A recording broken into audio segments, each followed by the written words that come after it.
And we're back, everybody. That was a beautiful, quick transition here. We're moving on to the people segment. Viva la Revolucion! We're on with Maureen Armstrong from 180 Paintball. Now, this is a big question, Maureen. Is it 180 Paintball? Is it 180? Is it 180? Or do you have some cool Pblive sort of thing for it, too? It is 180 paintball. It is 180 degrees, different from anything you've ever known. Flipping it back in your faces, people. So tell me about 180 paintball. What is it? How do I use it to continue my world dominance and helping my good buddy over here, Gary Baum, to continue to take over the sport of paintball itself?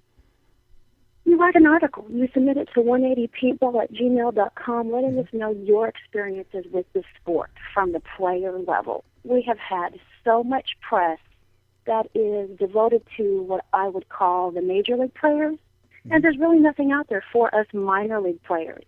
I understand not everybody wants to be in the spotlight, but there are those of us who do want to get recognized for a job well done.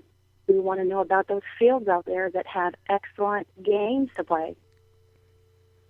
Very cool. Now, this is sort of seems to be what the world of paintball media has come to. Is do you think that, well, we're jumping forward before we jump back to the introduction of what you're doing. Magazines are going under, aside from Paintball Sports Magazine. It seems like everybody else is declining in numbers, and everyone else, all the other magazines are either folding completely or they're jumping over to strictly online versions instead. Do you think that this is the way of the future, is sort of like the blogging journalism, citizen journalism sort of type, where it's getting it straight from the streets and just tossing it out? It's raw, it's gritty, it's like what I'm doing, it's uncensored. So, but that's what the people want? Absolutely.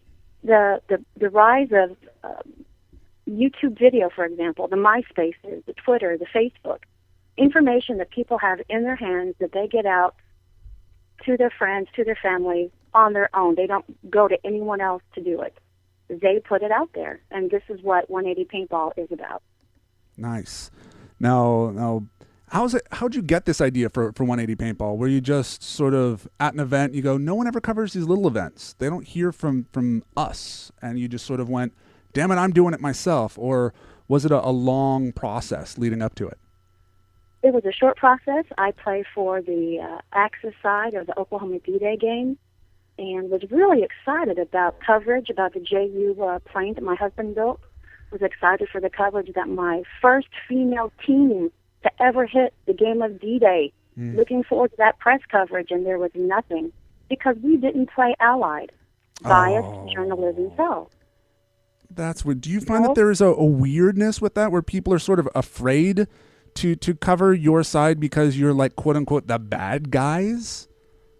Well, I think what the problem is that they don't really understand why we are, quote unquote, the bad guys. There's a tactical challenge in playing the underdog that forces you to step up your game.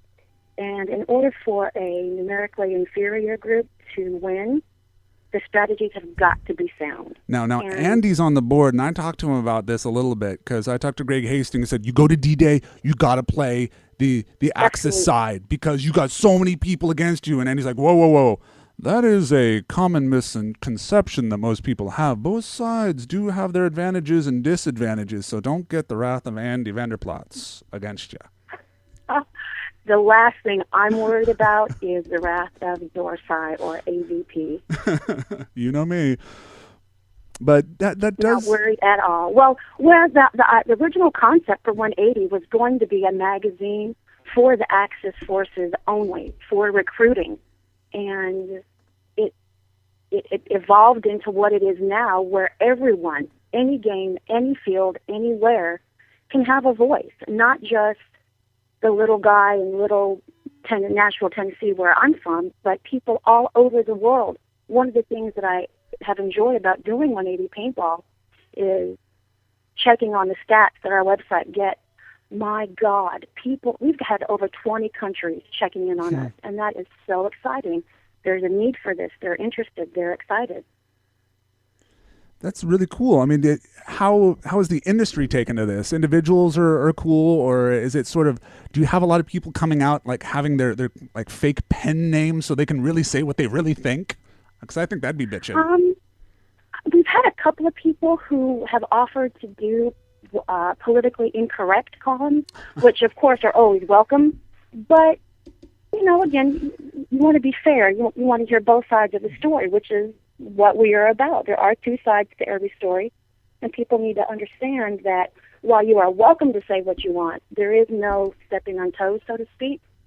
The one thing I'm really excited about is being able to give the spotlight to people who wouldn't normally get it. Nice. And shows like yours give people a platform for people like myself to do exactly what we're doing. That's beautiful. I mean, that's what it is too. I mean, the sport, the bigger we grow, the more we need to shrink. It's the world is that the same way as well. We don't want to hear the same stories watered down or the same thing just repeated 20 different times.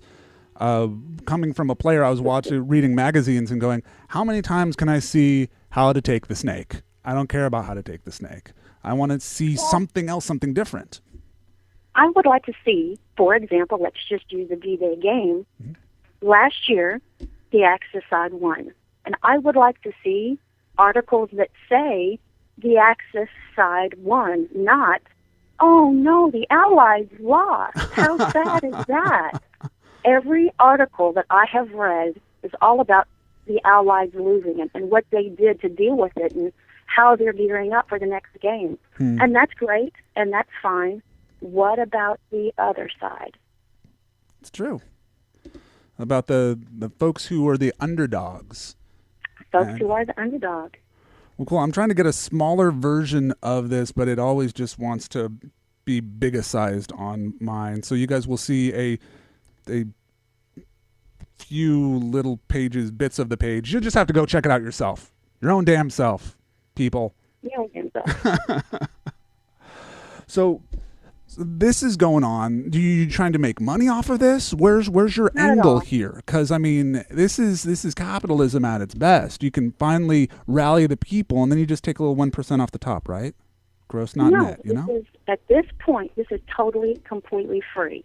What? And the long-term goal is for this to stay completely free. Nice. If you have a business that you want to advertise, please give me your ad. Midwest Custom Paintball has a very small business that's trying to grow, of course. They put their ad in our magazine, and I know personally, I spoke to the person on the phone myself. He has been looking for a particular part that Midwest carries, and they didn't know about it until they read 180 magazine, and they were tickled pink because it's a small, in the world of Walmart and the big mega superstores, where are the mom and pop stores? True. How do you get the word out? And that is what is going on. We need to help the little guy be seen and get noticed. And that's what 180 is. We are that opportunity. We're the springboard. And I don't want to make money off of this. I wouldn't want anyone doing that to me. Paintball is everything I've seen. It's one happy family, and we're here to help each other out. I don't want to get rich off of you or anyone else. That's not my goal. My goal is for this to be fun and fair. That's the way it should be. I mean, is there some way that we can bring this together into the media that's already there? Are you finding yourselves at odds with the traditional? It's funny that we're a sport that is still not even really considered a sport yet, and yet we have quote unquote traditional media, and we have like the establishment, and we're gotten so far. It's kind of cool that we've gotten so far that we sort of can have a counter revolution to the way things have Absolutely. been. That's pretty neat. It adds more legitimacy if there are people that are in the bottom, they're rebelling against the people at the top who are going, we're at the top. Right. Who knew? Well, News to me.